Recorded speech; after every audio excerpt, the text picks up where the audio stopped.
dans cet exercice, on prend P un nombre premier et on veut montrer que l'ensemble des inversibles de l'anneau Z sur PZ, c'est cyclique. Donc, quand j'ai un anneau, je peux toujours regarder l'ensemble des inversibles de cet anneau. Ça forme toujours un groupe.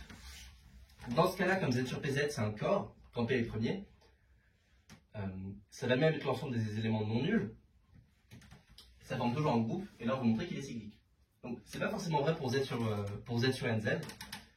D'ailleurs, on va déterminer à la fin l'ensemble des inversibles la structure de l'ensemble des inversibles de Z sur NZ. C'est pas forcément cyclique, mais pour P, oui. Ok. Donc, comment on va faire? Le premier truc, c'est qu'on va dire, on va utiliser un M. Je prends G un groupe, AB l'infini.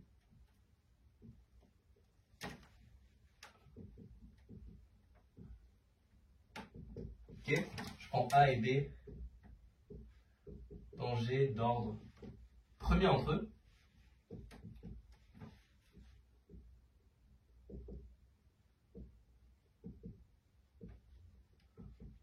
Alors, le produit va être d'ordre le produit des ordres. Ok?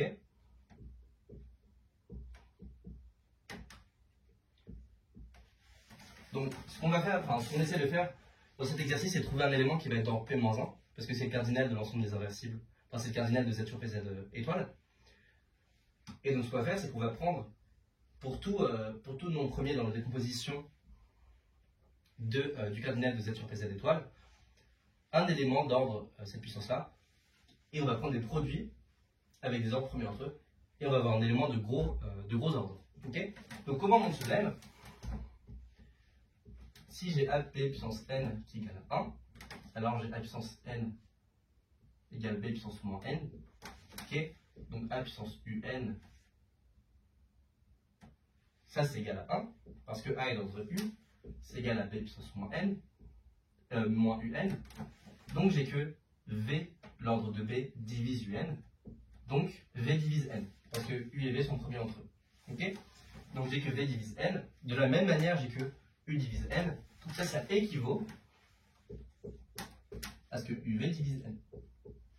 Réciproquement, si UV divise n, ça c'est rien d'autre que A puissance n, B puissance n. Et si UV divise n, A puissance n c'est 0 parce que U divise n. Et B puissance n c'est 0 parce que V divise n. Ok. Voilà, donc ça c'est un lemme classique.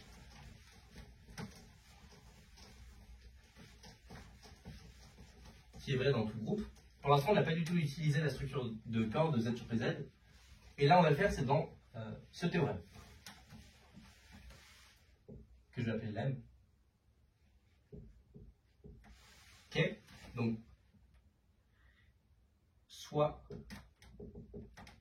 E, qui va être égal à min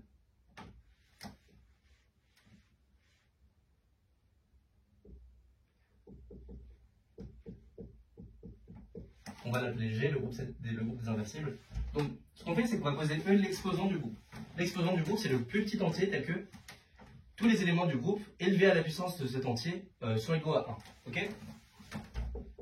Donc, ça existe forcément parce que le cardinal du groupe, ça marche. Et nous, ce qu'on va essayer de montrer, c'est que E, ça va être exactement le cardinal du groupe. Donc, c'est le min des éléments dans n étoile tel que pour tout x dans G, x puissance m égale 1. Ok. Donc, il est plus petit que le cardinal de G. Nous, ce qu'on veut, c'est que E soit égal au cardinal de G. Parce que dans ce cas-là, ce qu'on va montrer, c'est que E est égal au cardinal de G. Donc, ce qu'on a, c'est là où on utilise le fait que Z sur PZ, c'est un corps. Et c'est pour ça que ça ne marche pas pour Z sur PZ si P n'est pas premier. Ce qu'on a, c'est que x, E moins 1, ça, c'est un polynôme à coefficient dans Z sur PZ, okay, qui annule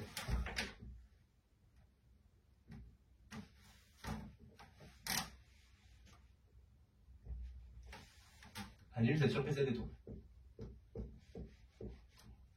Ok. Là, j'ai juste écrit ce que c'était la définition de l'exposant. C'est un polynôme qui annule P moins un terme. Ça, c'est le cardinal P moins 1. Et comme je suis sur un corps, parce que Z sur PZ, c'est un corps, c'est pas vrai, du coup, sur N sur Z, on n'a que XE moins 1 de degré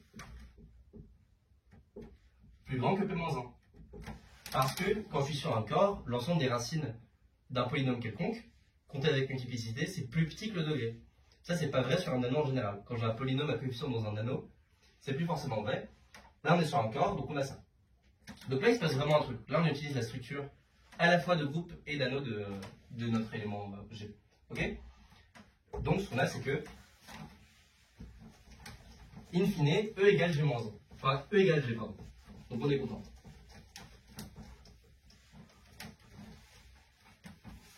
Donc, E, c'est l'exposant de G. Donc, on écrit G égale P1 alpha 1 PR alpha R.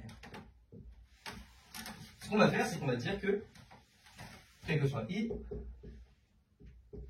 il existe X dans G d'ordre PI alpha I. Ok? Une fois qu'on aura ça, on aura gagné. Parce que pour tout i, on aura un élément qui aura cet ordre-là. Donc avec le premier lemme, le produit des éléments aura le produit des ordres. Ce que le produit des ordres, c'est le cardinal de G. Ok? Donc pour ça, on va utiliser le fait que E, c'est le cardinal de G. Donc si... Donc je sais qu'il existe X dans G tel que l'ordre de X soit de la forme PI alpha I, P1 alpha 1 prime, PR alpha R prime. Bon, qu'est-ce qui se passe? En gros, ce qui se passe, c'est que si je regarde E et que je divise par PI, donc je regarde G divisé, enfin, le cardinal de G divisé par PI, ça je sais que c'est plus l'exposant du groupe, parce que l'exposant c'est E, donc il existe un élément tel que son ordre, enfin qui est non nul sous ça.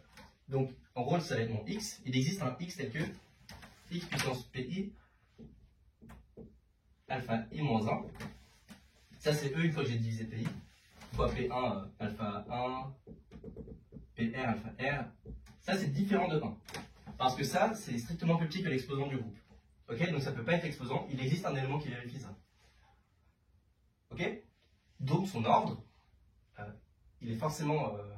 Enfin son ordre ne peut pas s'écrire de la forme quelque chose fois P1, fois PI alpha I moins 1, sinon on aurait ça sera égal à 1. Donc il s'écrit comme ça, avec les alpha I prime plus petits que les alpha I. Ok? Et donc j'ai que X puissance, tout ça divisé par PI puissance alpha I. En gros, là, j'ai des termes parasites parce que j'ai un terme exactement d'ordre PI alpha I. Bon, bah, je regarde X à la puissance tout ça. Là, je vais l'appeler B. Et X puissance B convient. Donc, le X, ça va être X puissance B. Ok? Donc, je répète tout.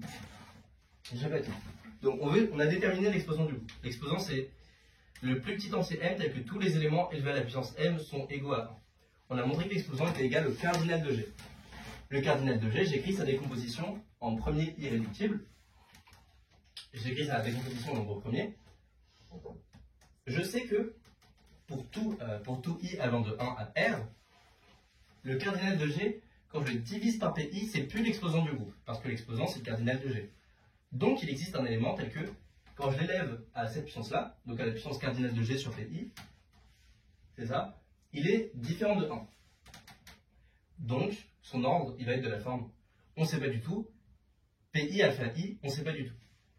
Ok? Donc dans les on ne sait pas du tout, il y a des entiers strictement positifs. On élève X à la puissance de ces entiers.